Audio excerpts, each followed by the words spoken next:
Okay, everyone. Welcome everyone. Welcome back. It's so good to be back with everyone. Today, after my break. Um, so anyhow,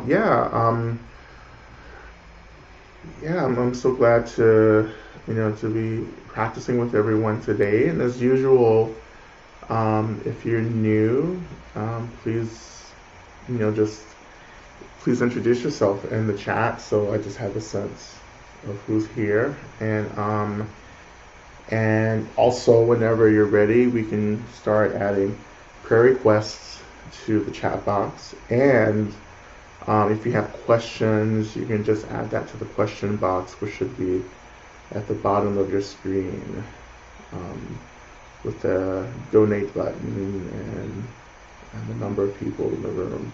And we'll do questions at the end of tonight's practice. Once again, okay. Um, so I do have a few announcements about just a new program that I want to start right after New Year's. Um, and and in this, I want to just set up a series of, I don't want to call it a course, but just a series of, I guess, talks or workshops specifically about Medicine Buddha and the Medicine Buddha tradition and Tantra. And so in these workshops, I want to actually give commentary on Trungpa Rinpoche's commentary of the Medicine Buddha tradition, as well as my teacher's commentary, Lama Rod Rinpoche's commentary, that I, learned when I was studying with him. Give commentary on that, and give a commentary on the sadhana that we trained in, and with the Kagyu tradition, Tibetan Buddhism. So the sadhana that I practiced for years. So I want to give commentary on all of that, and it'll be split up into different sections. It won't all happen at once, but I'll do it in stages. And so, like there'll be, first stage. Maybe it'll probably be like four, kind of stages that may be spread out, maybe through the first half of next year. And my goal here is to, of course, create, a kind of an archive of commentary on this tradition, and to kind of offer insight into how I interpret this tradition. And also another big part of this is that I want to start thinking about training people to hold the space next year, so we can just continue. So I don't always have to be here. That there are people who are able just to do some basic guidance around some of the practices. But I really can't do that until I begin at least this first stage of offering commentary on the tradition. So and Medicine Buddha really isn't something that is really popular. It's not like, if you're really in Orthodox Tibetan Buddhism, it's not like Chinrezi, or Cha, everyone loves Cha, and so forth, right? But of course, Medicine Buddha has been really incredibly important for me as well. So, so it's good to see everyone. I see people coming into the room. I see Butterfly has joined. It's good to see you, Butterfly. I need to um, uh, reach out to you, Butterfly, as well. So I'll be doing that as well. So any prayer requests, go ahead and put those into the prayer requests. Now I will be back in retreat the end of so the last 2 weeks or ish of November. I'll be back in retreats. So just to let you know, and then we'll be back on hopefully in December.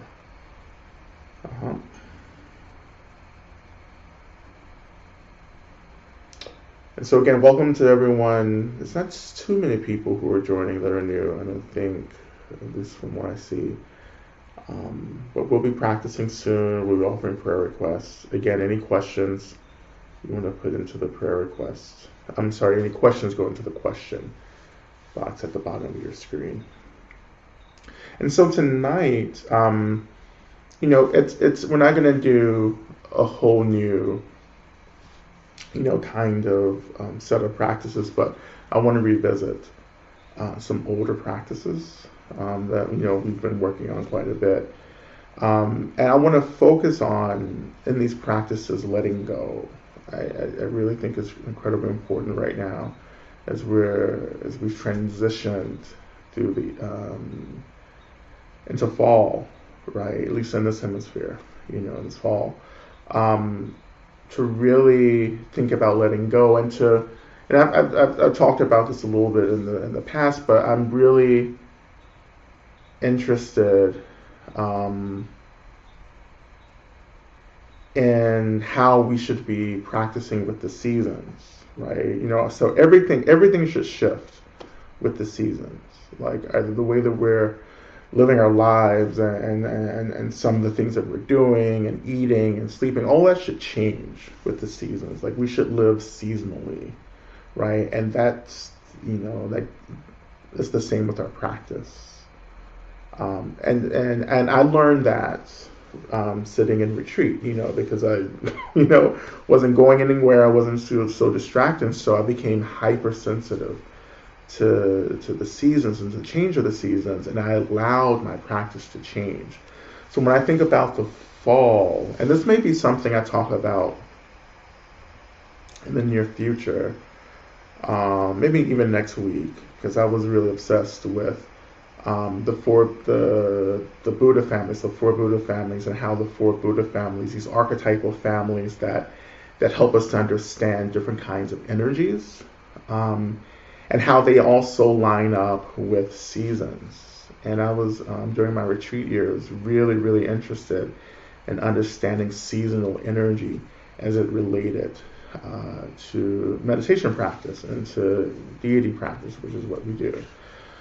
Trungpa Rinpoche really did a lot of work around understanding the five Buddha families. A really influential book for me of Trungpa Rinpoche's is called Dharma Arts, which I have. I have it somewhere. I have books spread out everywhere in this space, in this room, but I can't put my hands on it right now. But that was a really important book for me to think about seasonal energy, right? But so as we're, this beginning of fall, we're still in the early stages of fall. And so this is the season of harvest, right? So the summer, the height of the year is summer, the most efficient part of the year, where we're just like, everything's, awakened, everything's is functioning at its most efficient. Now as we come into the fall, we're trying to gather, the fruits of our labor in preparation for the winter, right? And the winter is about going inward, it's about shutting down, it's about rest, right? It's about introspection, right? And it's about preparing also for the spring. We can understand the seasons also as bardos.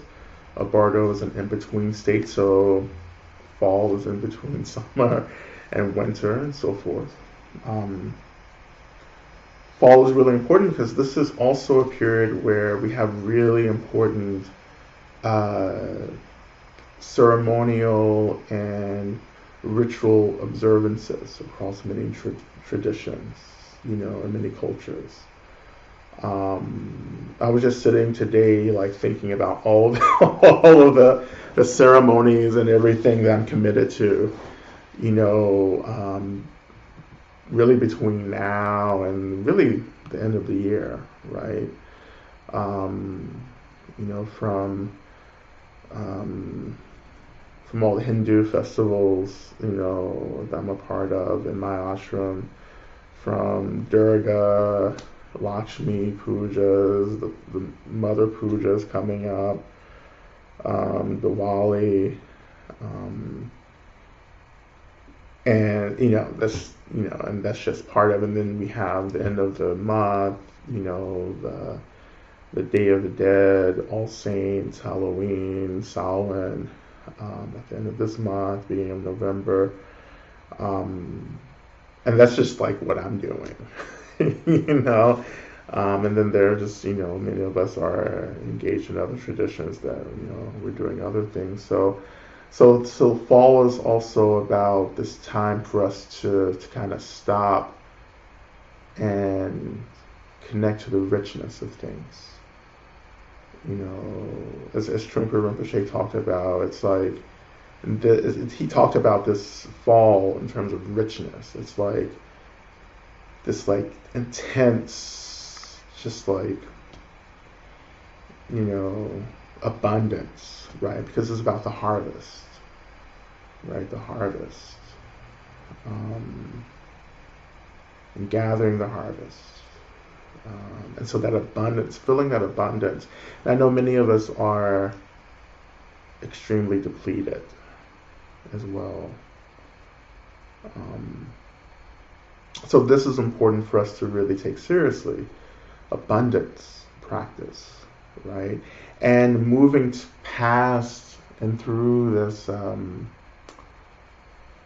don't know, this kind of, this sense of depletion, this sense of poverty, and to lean into the sense of there being enough, because there is enough, right? There's always enough. And that's something that I have to do every day. Sometimes I can get into this space where I'm like, oh, I need this, I need that, I don't feel well, blah, blah, blah, I wish I had that, and I stop and I say, but, I have what I need, right? And I have more than what I need. If you see that you have more than what you need, then of course the next practice is, how can I practice generosity and to offer the access, right? What's extra, to others, So I want to do a little bit of that abundance practice, just like allowing ourselves, of course we do this, right, every session, but allowing ourselves to be saturated with care and love, allowing ourselves to drink deeply from the energy of the earth, and letting go of all the stuff that we don't need anymore, letting go of the grief, letting go of the fear, the paranoia. Many of you, energetically, you're just like, many of you, and many people in the world, at least many people that I encounter, your energetic stance right now is one of like bracing for impact, right? It's like it's almost as if you see the storm coming, right? You see something about to crash and you're bracing for that, like you're getting rigid for that, and we have to kind of let that go. You kind of have to ease out of that bracing, because it doesn't allow us to actually drink deeply from abundance of care and love and resources around us, right?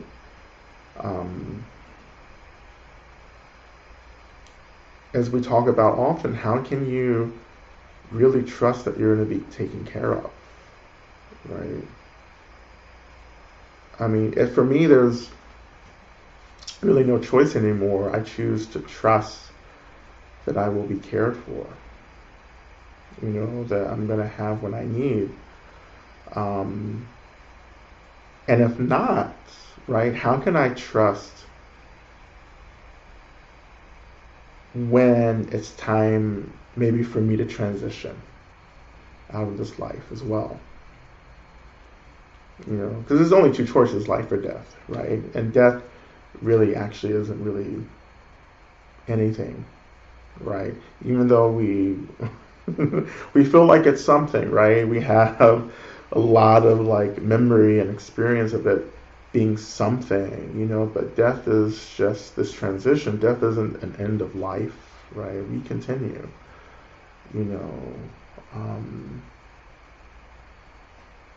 so for me, it's getting to a point, it's just saying, well, if I die, I die, and I've done enough already in this practice to feel as if I could die, with no regrets. Letting go of that fear.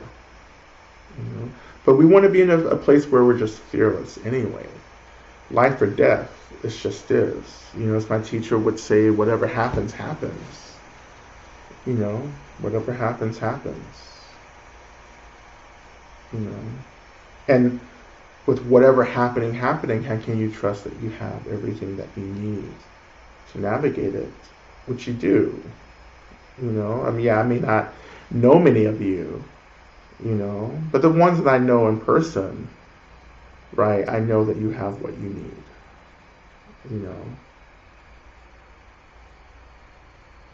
But we're trying to get to that basic trust again,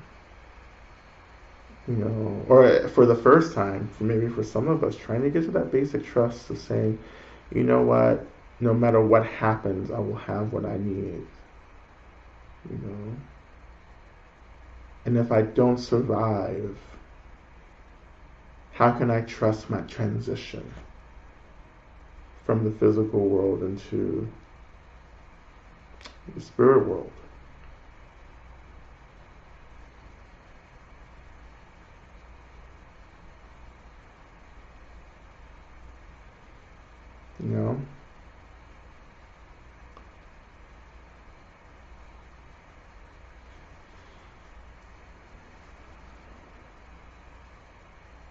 And there's so much fear. Fear is the ruling energy right now in the world. And there's a really, really intense heaviness that comes with that deep fear, that deep paranoia, right? That we are really deep, like we're very deep in this period of apocalypse, right? And anything can happen. We've seen all the movies, right? We've seen all the the dystopian and the apocalyptic movies, right? We have a fair sense of what could happen. And even knowing that, how can you look into the future with a sense of fearlessness?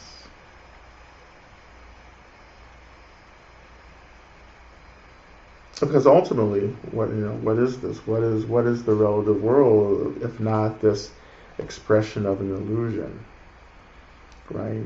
As we would say, right, in Vajrayana, this is the arising of Dharmakaya, right, of emptiness,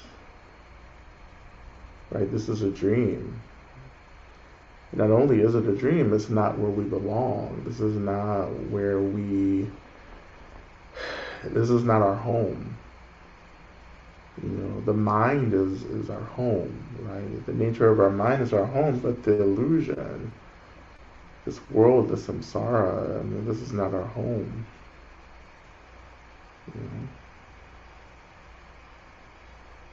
But the point of all these practices, the point of Tantra, which is where my experience mostly is in Tantra, is the point of Tantra is to help us to understand, where our homes really are. Where is home? You know, now I've often said that, oh, we should make a home, right, in the chaos, but it doesn't mean that I'm okay with the chaos. It means that, like, this is what I'm moving through right now, so I want to be present for it. Not only do I want to be present for it, I want to develop an authentic love for the chaos, right? A true love. Not again, not this kind of clingy, fixated kind of stuff, right? When I say love, I mean that, like, how do you just accept something, and in accepting it, how do you just free it in that moment?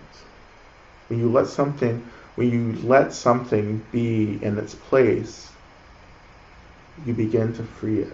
You begin to free your fixation from it, actually. Your freedom from fixation is the same thing as freeing the thing itself, right? But we have to accept it, though. Like, you have to accept that the world is as it is right now.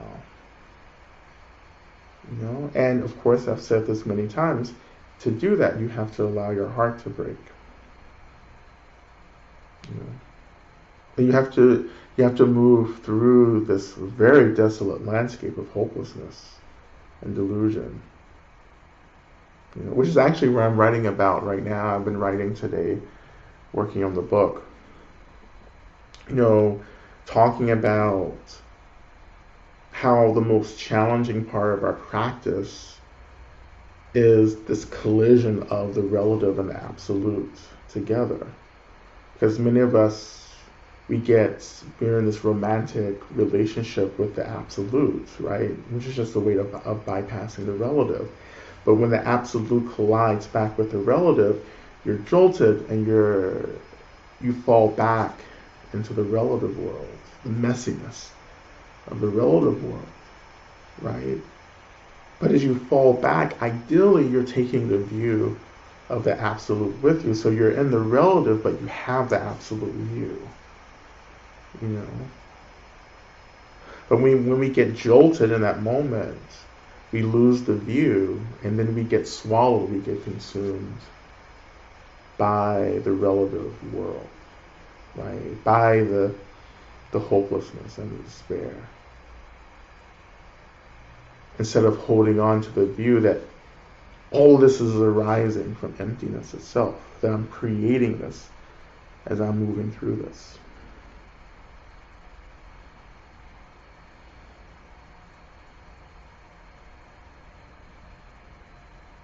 And and when I've sat with many people as the relative and the absolute collide together, and it's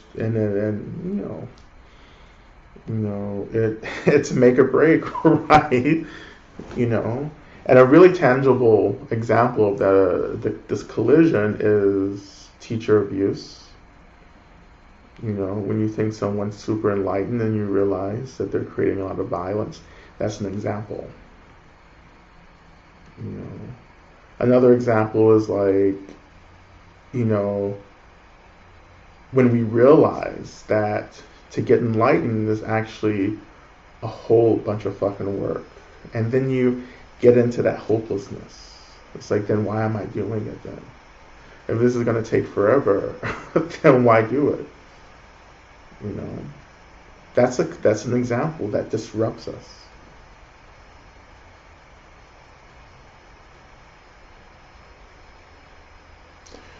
And I think that, just from my years of practice, I know, there are people in this space that have been practicing since before I was born, right?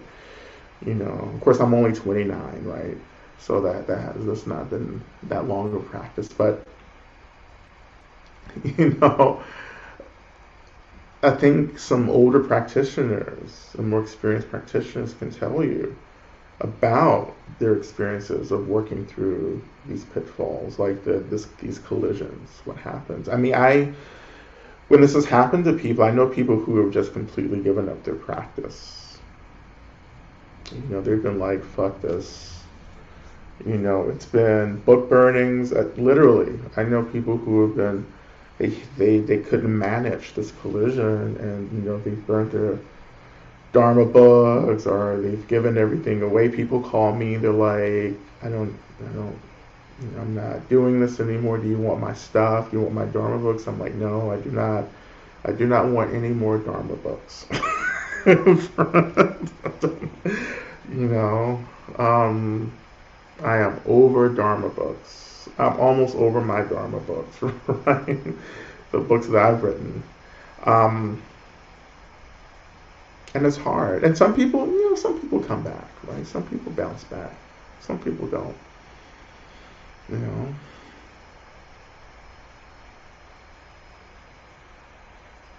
But that's the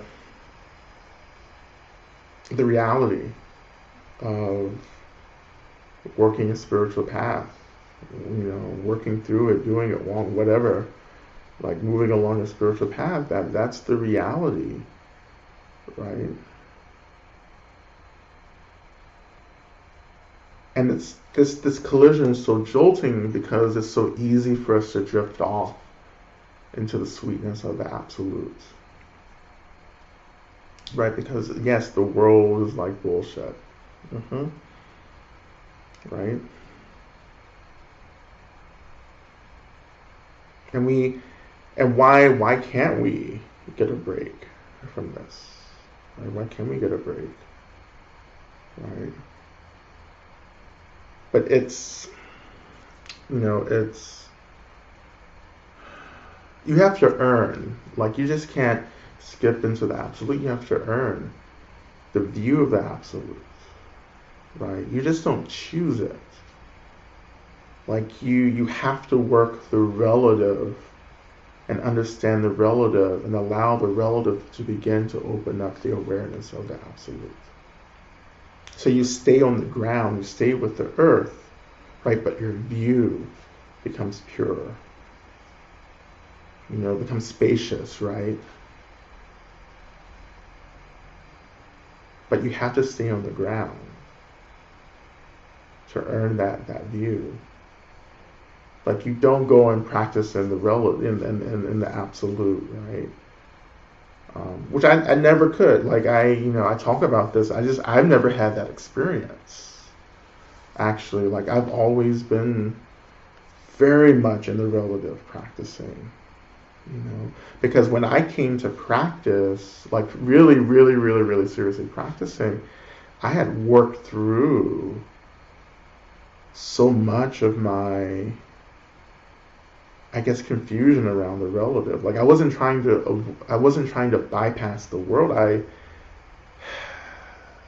appreciated the world. I appreciated the work that it took to be in the world, right?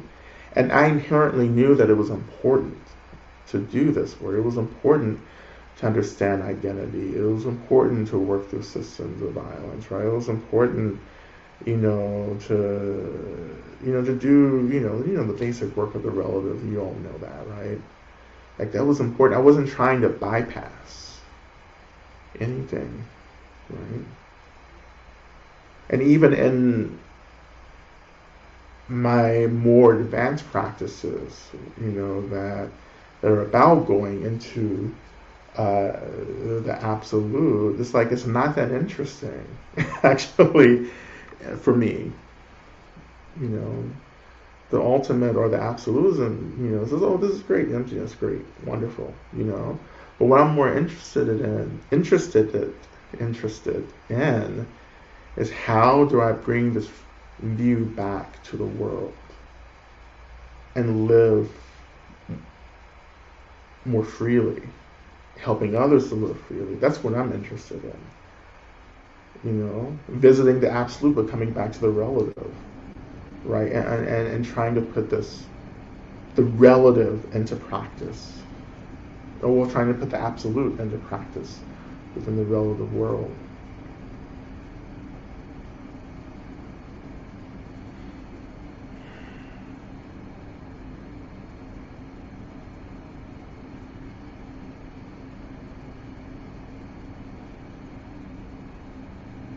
But this is about work and labor, right? And I know so many of you are tired of working, but what Dharma does, it teaches us to work much more efficiently, right? And it teaches us to it teaches us how to protect our energy as we're trying to figure this out. And that's what many of us are really needing, ways to protect our energy as we do this labor. And again, it's about letting go, giving up. You're not giving up, but giving things up. Particularly things that we just don't need. Things that we don't need to be involved in, things that we don't need to know. Taking on energies and situations that just aren't ours to deal with, right? And what my retreat time away has, one of the teachings that I got in my time away is that I don't have to get involved with everything. Everything isn't my business, right? Everything isn't my work to do. And quite frankly, I'm not really interested in trying to propagate anything, which, I've already said that. I've been saying that for years. I'm just not interested in trying to convince people to get on the boat. Either you get on the boat or not, but I'm not in this boat, meaning this boat going towards, whatever freedom realization, right? I'm not interested. If you're not interested, I'm not interested.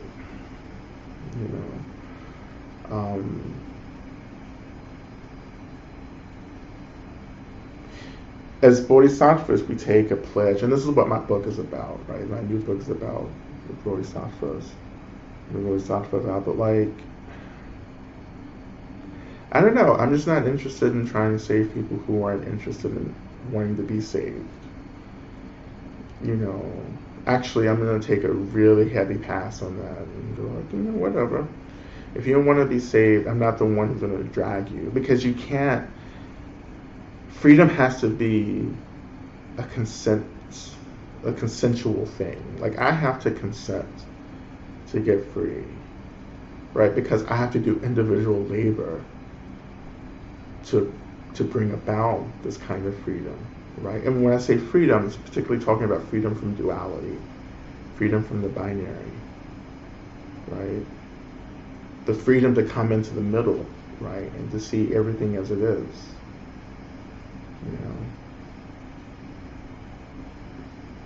where you begin to see the nature of love and hate is really the same nature,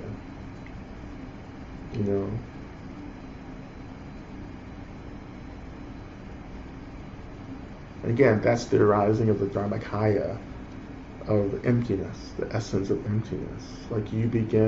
Freedom is when we begin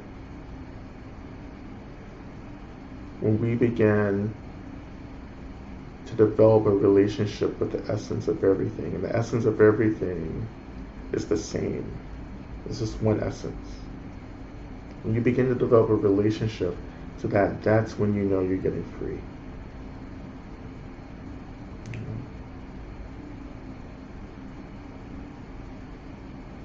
So in any case,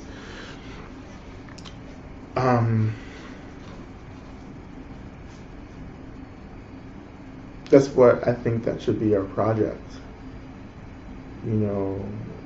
That kind of framing. This is what we're trying to do. It's understand that the absolute can begin to flower, can begin to blossom within the relative. That we don't have to go anywhere to do any of that, right? We just have to work the path of the relative. And this is why Dharma is so brilliant in that way, because it's a relative path that leads to the absolute. That you have to work the relative path. Right?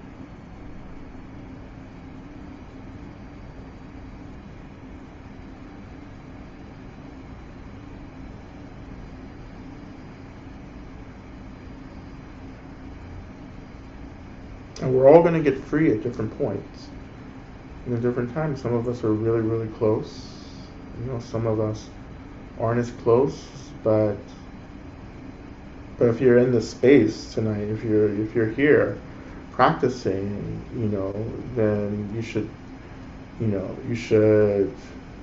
understand that like you're closer than you realize. Like you're moving pretty quickly if you're doing this stuff. So in any case, let's start practice. Let's get into our practice tonight. And we'll probably go to about 8:15 or so. So as always, let's just allow ourselves to come into a position that feels appropriate for practice.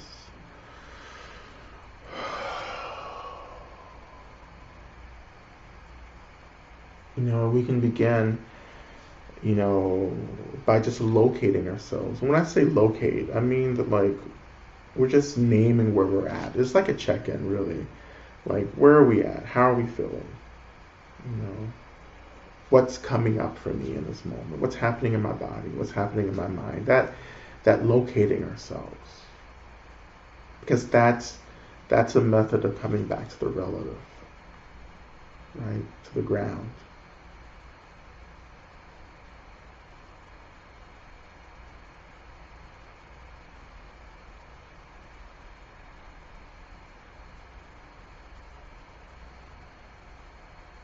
Right. When you're ready, turning your attention into just reflecting on your intentions for practice. Why are you practicing?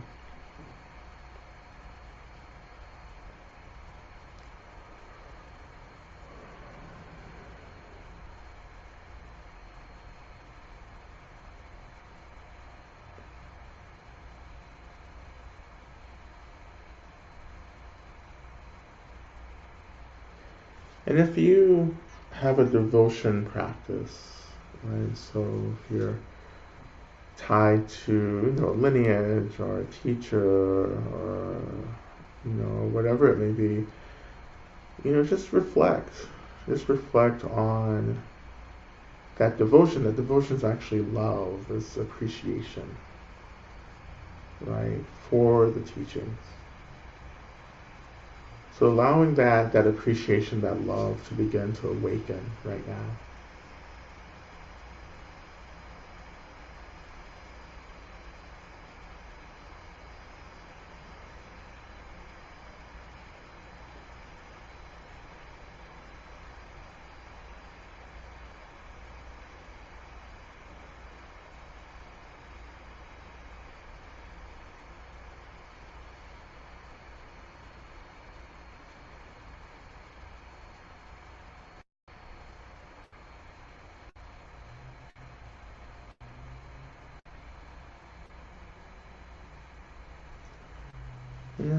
When you're ready, moving on to our dedication of merits. So reflecting on how anything that feels beneficial for us, that we're going to instantly offer it out to all beings.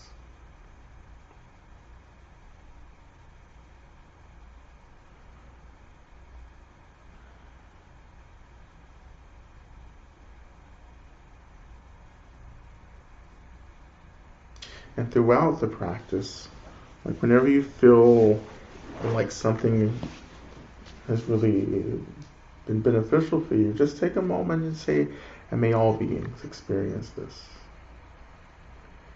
Doing this in practice, doing this in just throughout your day when you experience something pleasant, really begins to help us experience spaciousness of the mind.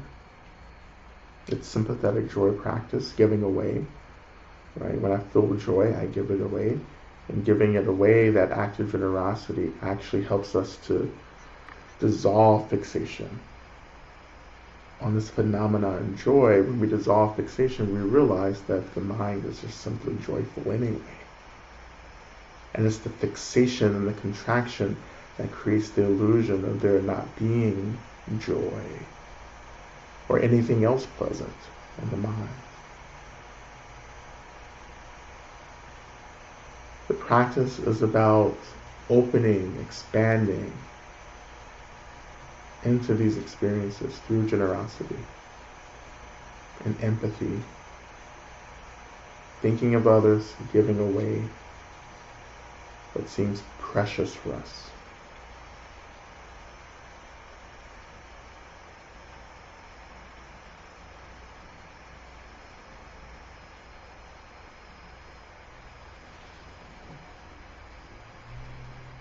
So we're going to transition to the breath. If you're not able to be with the breath, just shift your attention down to the weight of the body making contact with the seats.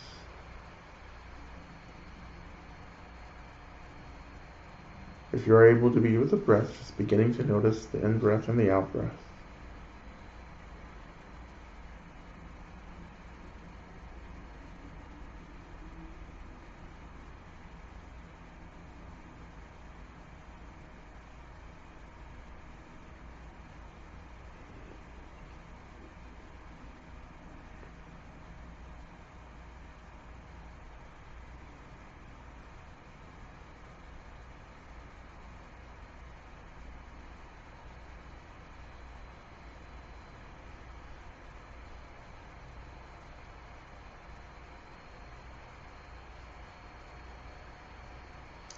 Shifting attention now to the heart center, beginning to breathe in and out of the heart center.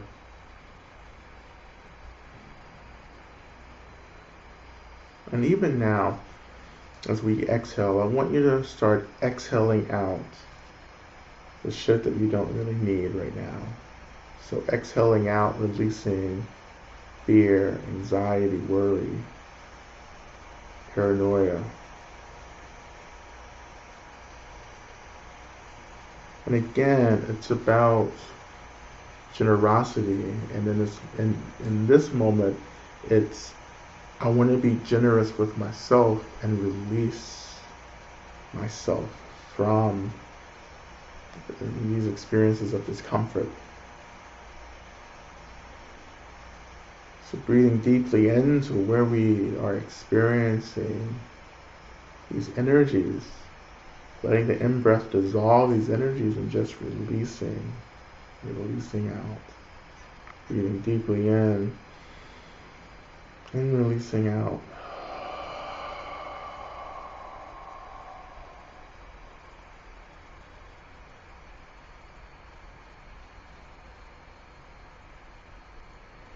And if you want to go just a little bit further with that, on the exhale, I want you to add some sound. And I want you to, don't think about it. Don't think about the sound and think about where it's coming from. Just adding sound, because the vibrations of the tones that we're making will actually begin to loosen up things, within the energy body. And I want you to do this often, in your private time and practice. Here's an example. So breathing deeply in and then exhaling with the tone.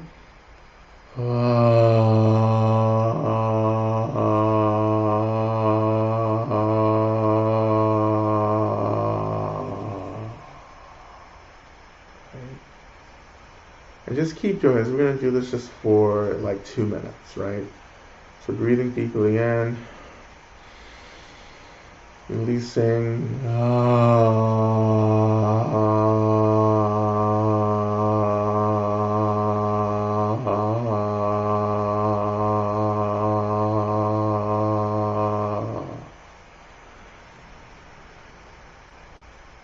And when you're exhaling, I want you to notice where you're feeling the vibrations of that sound. Where in the body. Again, another minute and a half.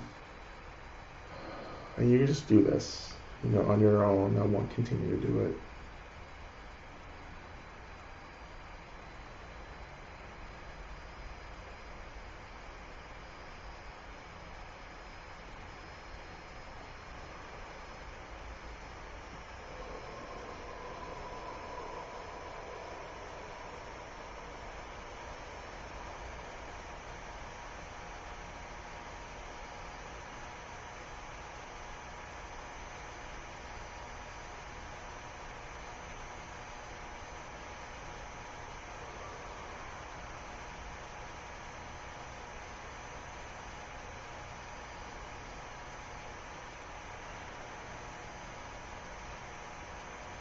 And just another minute.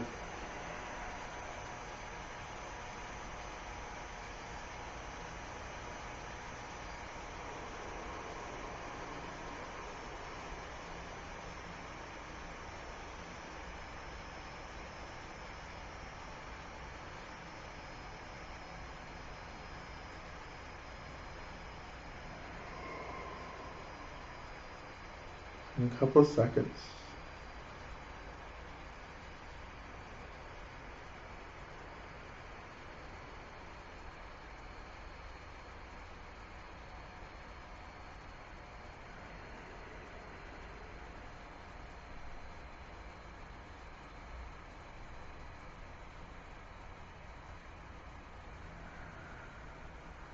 Okay. Coming back to a natural breath.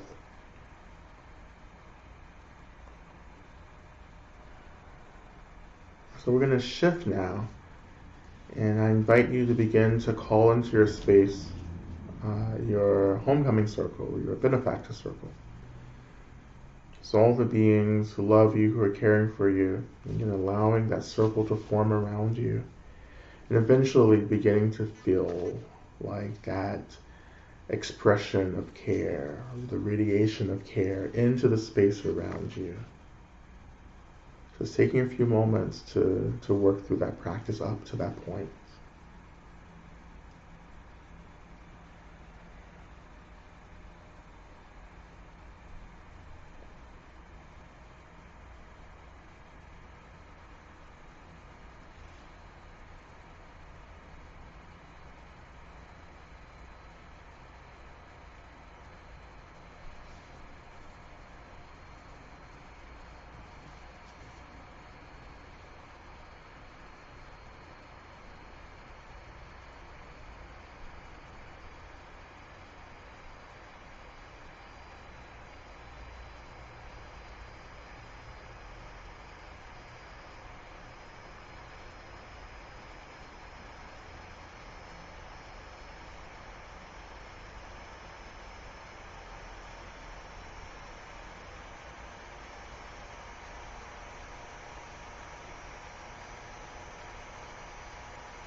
Right, and so once you've gotten your homecoming circle, feeling this kind of radiance of care around you, I invite you to imagine that you begin to inhale this energy of care into every opening pore of your body and your skin. So it's as if you're breathing, inhaling this energy of care in from every inch of surface of your body, right? So you're absorbing this, like with the in-breath, you're absorbing, it's like your skin is breathing in this energy of care.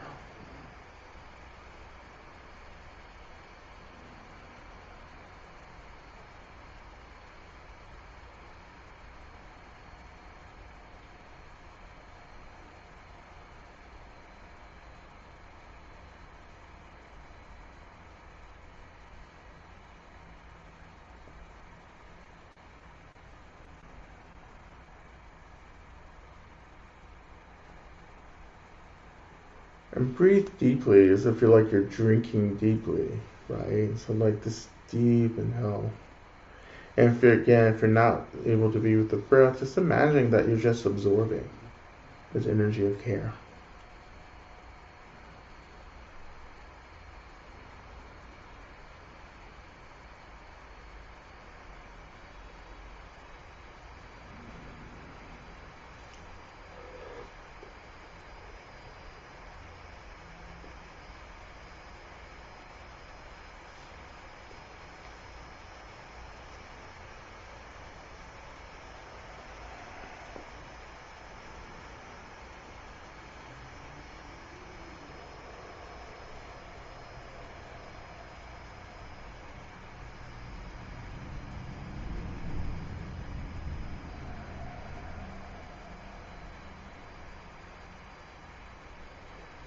So adding another piece to this is as we're inhaling deeply, like inhaling this care, as we exhale, we're letting go again of everything that we don't need, right? The fear, the anxiety, the worry, the grief, the exhaustion. So breathing in care, exhaling what we don't need.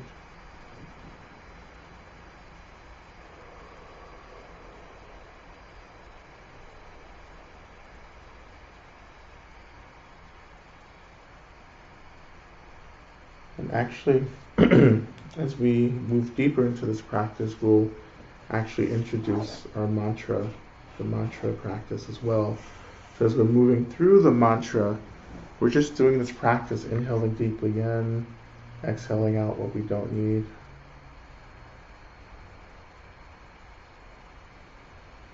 Right. And the Medicine Buddha mantra, Teata bekenze, maha bekenze, raza sumungate soha. So we're just continuing with this practice. We do about 5 minutes of this first stage of practice with the mantra. Okay? O Teata bekenze, ma bekenze, raza sumungate soha. Yeah.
So continuing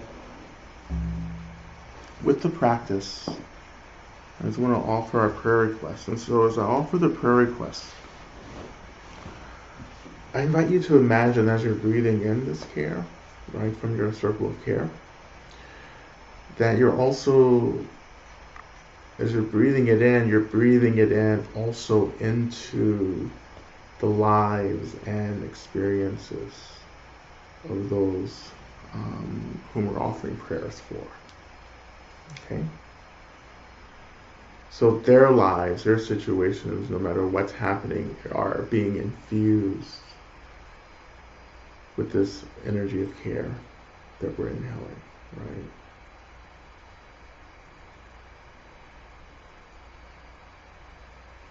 And so turning to our prayer requests,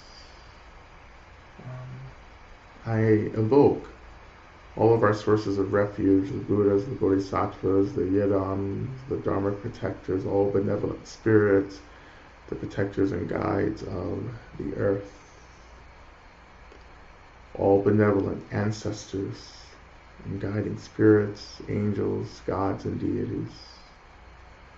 We ask you to hear these prayers as we offer these prayers in our practice, and to move on our behalves, to bring about the best possible situation for those we're offering prayers for. Knowing that our ultimate prayer is for the liberation of all beings into enlightenment.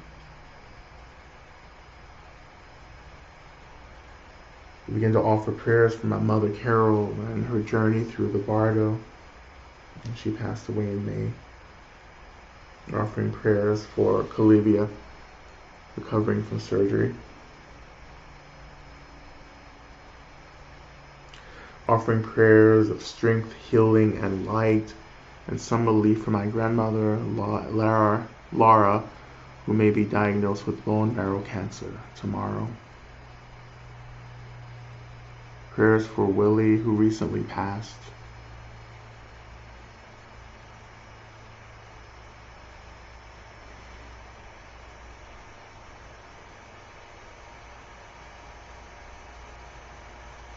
Offering prayers for the horrific oil spill on the Southern California coast. Prayers for all life that has been affected by this disaster. Prayers for the animals who are suffering. Offering prayers for Nancy and her beloved dog Cody as he makes his way to the other side this Wednesday. Prayers for beings who have internalized negative messages from our sick systems to heal and find ways. There are medicines for creating systems of care and connection. Offering prayers for all those who have ever been trafficked. Prayers to all those that are suicidal, especially those in high school and college who feel a lot of heaviness in life. Offering prayers for everyone who is exhausted.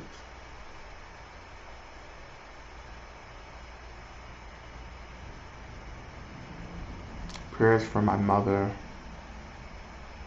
as she continues to work with incredibly challenging and intense situations and energy. Offering prayers for my mind and body as the seasons changes. Offering prayers for the water and beings affected by the recent oil spill in Southern California. Offering prayers for Ray, whose mother recently died, and his family and his mother in the Bardo. Prayers for Rowan as he continues to live with cancer. Prayers for my grandmother as she heals from her fractured femur. Prayers for healthcare workers as they continue to care for those with COVID. Prayers for this gorgeous Sangha. And prayers for Lama Rod. Offering prayers of kindness for myself. I'm tired, feeling tired by others' struggles and how they impact me, and a bit worn by being human. Prayers for New Orleans and the people in the land of South Louisiana and their continued recovery. Offering prayers for students and teachers in school during this intense time, and prayers, please, for my chronic conditions and all those struggling with ongoing illness. Offering prayer for Reed, who is having open heart surgery.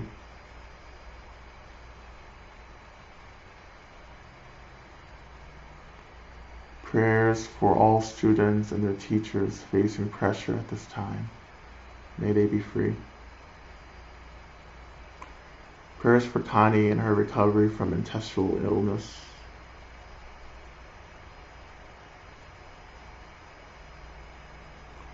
Prayers for the people of Afghanistan.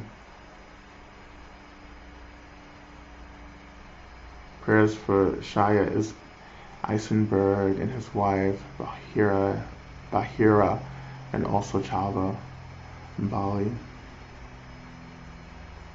We're offering prayers for John, who is in critical condition with little brain activity, Bruce, who is recovering from surgery, and for Bobby, who is recovering from a fractured leg.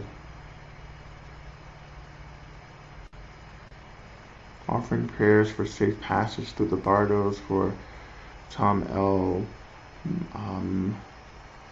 Bolesley and Aaron A. Howard, and comfort for their families and loved ones.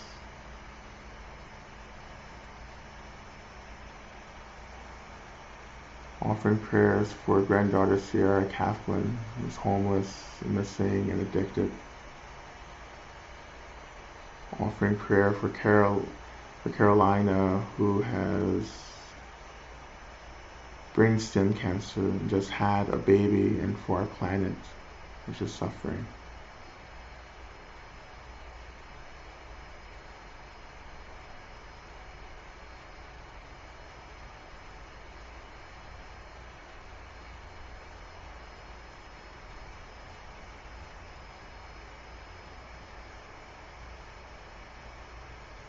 And prayers for my dad and his new diagnosis of heart failure.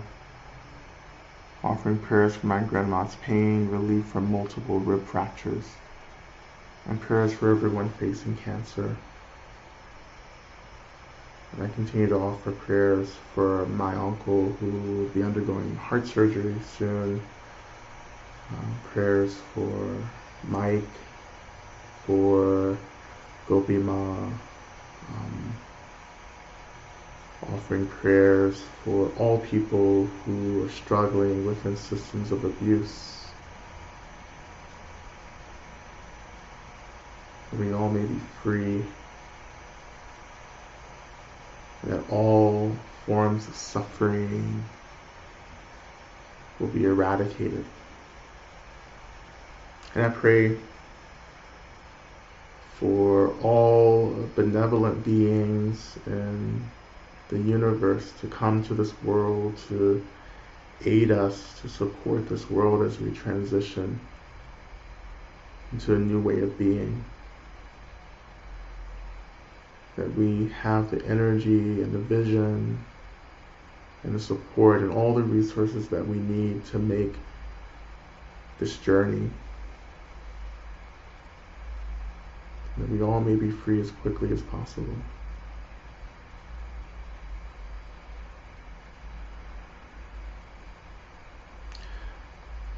So as we transition back into the last part of our mantra practice, as we're sending energy to all those prayers that we've offered, I want to add just one more practice, which is optional. And I invite you to imagine that as your circle of benefactors, your care circle, is offering this care to you, I want you to imagine that this energy of care specifically becomes something that you need. So maybe this energy of care that's radiating from your circle actually becomes just energy, vibrancy that you may need, and so you begin to absorb that, to breathe that into the body. Maybe this energy is wisdom and clarity, so you begin to breathe that. Whatever it is you need Allow that energy to become what you need and deeply absorb that. Okay? So we begin again.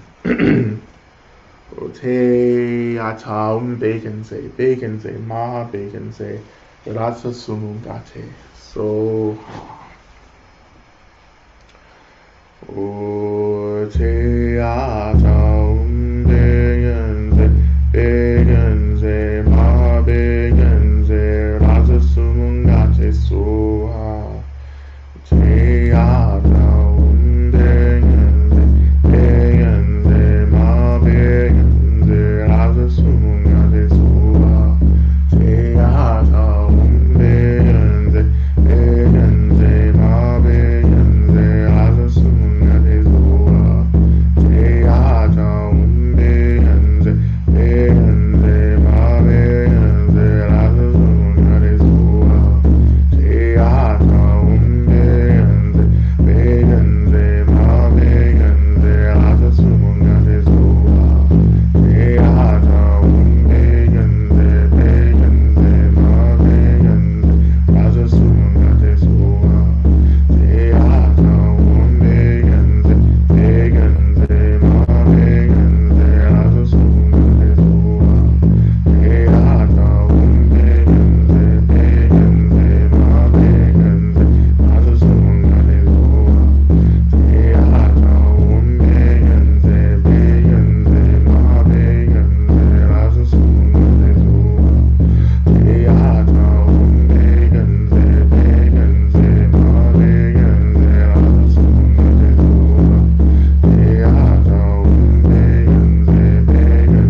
Begenze, Mahabegenze, Lanzasumungate Soha, Teata Begenze, Begenze, Mahabegenze, Lanzasumungate Soha.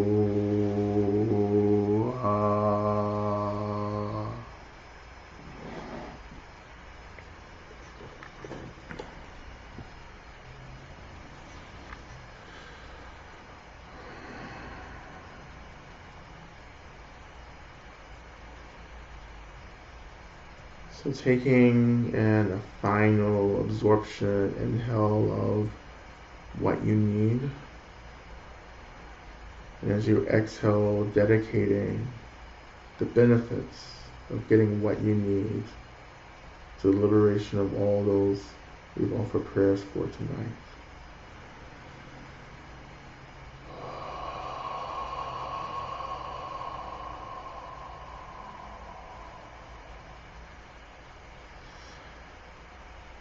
So turning our attention back to our our benefactor circle, thanking our circle for their care and kindness for us. Begin to imagine that they begin to dissolve into white light. That white light is absorbed into our heart centers.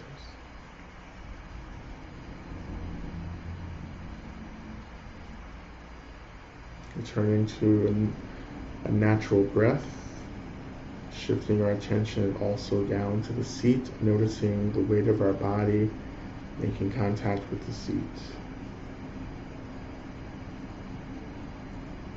And again, as we make contact with this anchoring, we also pray that all beings may experience groundedness in this moment.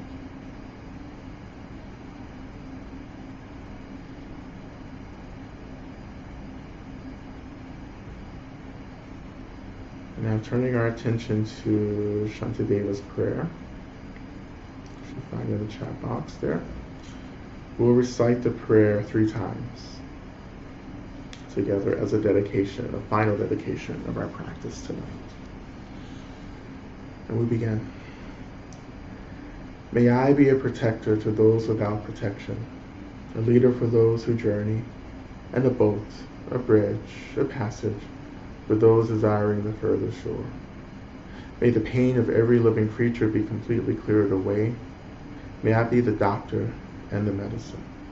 And may I be the nurse for all sick beings in the world until everyone is healed. Just like space and the great elements such as earth, may I always support the life of all the boundless creatures.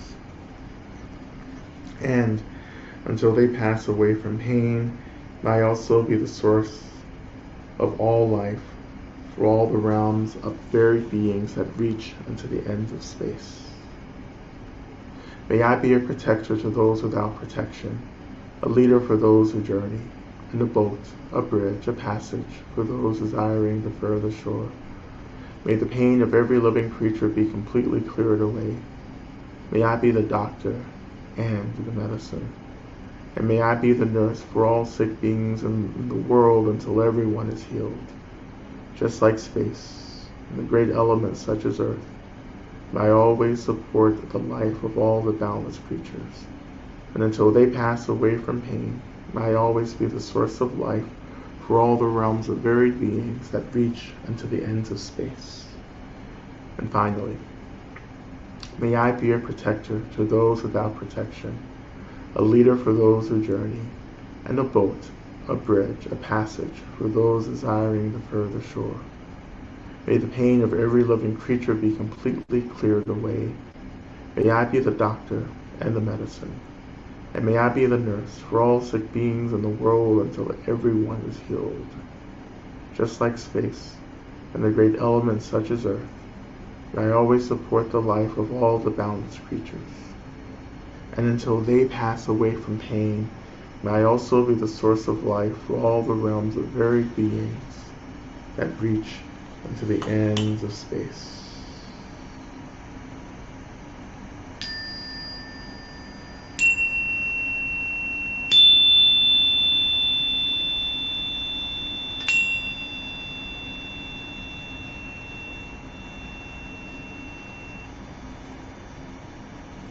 All right.